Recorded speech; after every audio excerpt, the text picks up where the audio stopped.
This is a step-by-step guide to making and maintaining a universal credit claim online. You will now have a list of pages that will ask you for information that you can complete in any order that you like.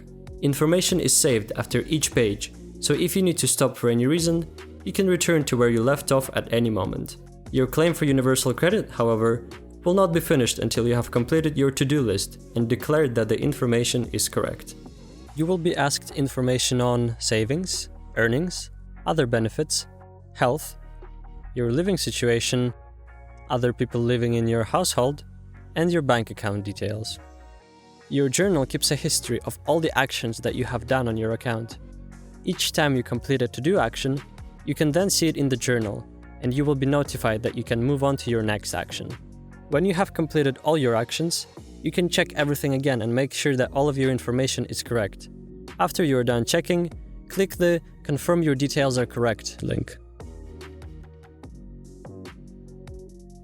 If you need any further assistance with the completion of this form, please contact Dash on 020-8848-8319 or email them at info@dash.org.uk.